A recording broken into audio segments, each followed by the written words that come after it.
Good morning student, not digital classes गया में आपका स्वागत है। ये आपका पार्ट 1 वीडियो है। पार्ट 1 वीडियो में आज हम लोग क्लास 12 के बहुत ही इम्पोर्टेंट चैप्टर जिसका नाम है अनिश्चित समाकलन को शुरू करने वाले हैं।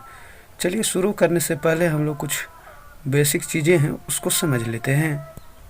तो सबसे पहले हम बता देते हैं कि इसका प्रयोग क्या है, अर्थात इंटीग्रल होता क्या है, इसकी उत्पत्ति कहाँ से हुई और इसका प्रयोग क्या है। तो चलिए हम लोग शुरू करते हैं।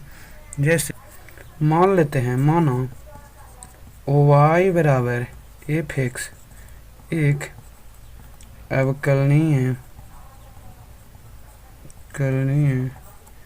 फलन है। अवकलनीय फलन है, इसका मतलब क्या है?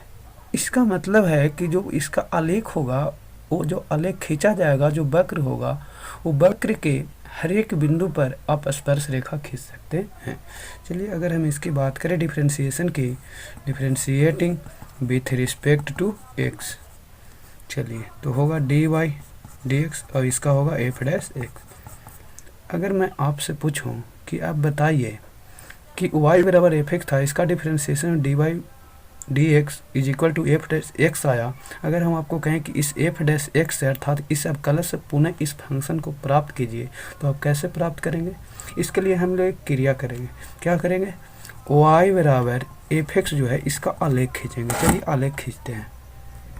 तो देखिए आलेख x अच्छी हो गया है, y अच्छा है। अब इसका y बराबर जो एफ एक्स है, एफ एक्स का आलेख खींचते हैं, कुछ इस प्रकार होगा, देखिएगा इस प्रकार। ये y बराबर एफ एक्स का आलेख है, ठीक है। यहाँ पर अगर हम कुछ बिंदु ले लें, यहाँ से ऐसे एक सच पे इस बिंदु का नाम a देते हैं, इस बिंदु का नाम b दे देते हैं। क्या दे देते हैं? b।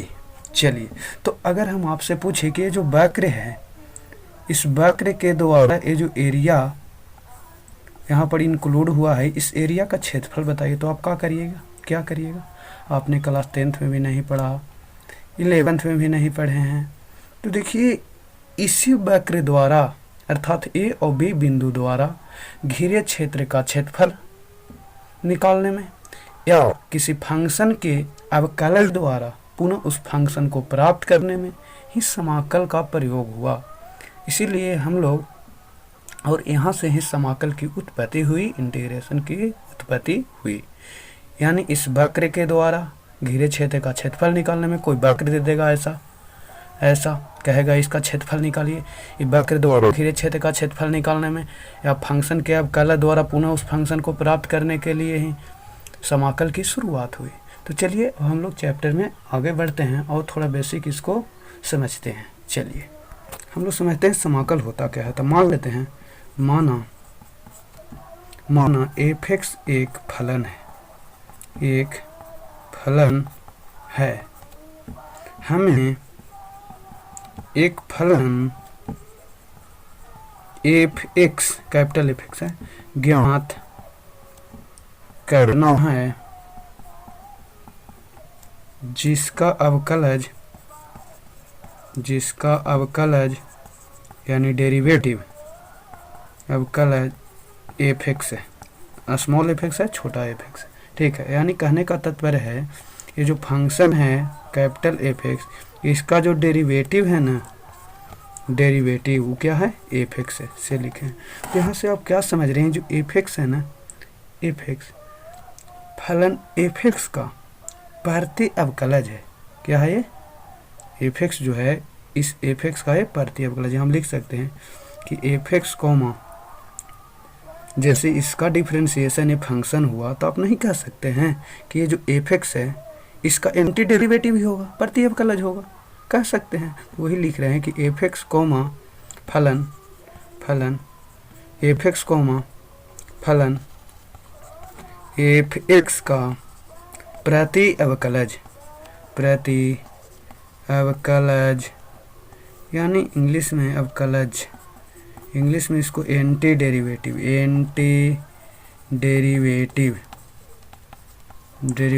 या जिसको हम लोग समाकल इंटीग्रल कहते हैं, ठीक है। अगर इसी को हम कहें इसमें कुछ जोड़ें, कांस्टेंट अचर कोई जोड़ते हैं, ठीक है। चलिए देखिएगा, कोई कांस्टेंट हमने जोड़ा, ठीक है, dx, तो इसका डेरिवेटिव क्या होगा? दो फंक्शन जब जोड़ के रूप में रहते हैं तो अलग अलग फंक्शन का डिफरेंशिएशन करते हैं। तो इस फंक्शन का डिफरेंशिएशन कैपिटल एफ एक्स का क्या होगा? Small F x. क्या होगा? Small F x plus constant का क्या होगा? कांस्टेंट है सी क्या है? कांस्टेंट। तो कांस्टेंट का डेरिवेटिव 0 0 नहीं लिखते हैं, चलिए छोड़ते हैं।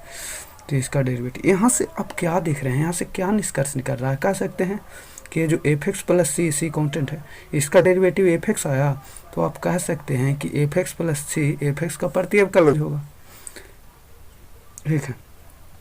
F x plus c comma फलन, फलन लिख देते, फलन f x plus c comma f x का समाकल या प्रति अवकलज, समाकल, इसको अनिश्चित समाकल भी कह सकते हैं, क्योंकि कांस्टेंट आप कुछ भी जोड़िएगा तो इसका डिफरेंशिएशन 0 होगा, तो कुछ भी जोड़ेंगे तो अनंत तक भी कुछ भी हम जोड़ सकते हैं। तो इसलिए इसको कर देते हैं हम लोग अनिश्चित समाकल, अनिश्चित समाकल कहते हैं। अब हम लोग बात करते हैं कि इस अनिश्चित समाकल को कैसे ज्ञात करते हैं, इसको हम लोग कैसे ज्ञात करते हैं, इसकी बात करते हैं। तो चलिए हम लोग समझते हैं, इसके लिए हम फंक्शन लेते हैं y बराबर एफ एक्स जो दिया गया था, इसका एक डेरिवेटिव हम लोग निकाला था, differentiating with respect to x, क्या होगा? x। चलिए, तो डी बाई डी एक्स बराबर एफ डैश एक्स। जैसे आपने क्लास 12th में ही फर्स्ट वॉल्यूम में जैसे पढ़े थे, क्या पढ़े थे कि अवकलज क्या होता था, और अवकलन देखिए एक प्रक्रिया है, उस प्रक्रिया को यानी किसी फंक्शन के अवकलज प्राप्त करने की प्रक्रिया को अवकलन कहा जाता है। फिर से परिभाषा सुनिएगा, किसी फंक्शन के अवकलज प्राप्त करने की क्रिया को, प्रक्रम को अवकलन कहा जाता है, ठीक है। तो इसी प्रकार किसी फलन के समाकल ज्ञात करने की विधि को समाकलन कहते हैं। लिखेंगे समाकलन की परिभाषा, किसी फलन के समाकल ज्ञात करने की विधि को समाकलन कहा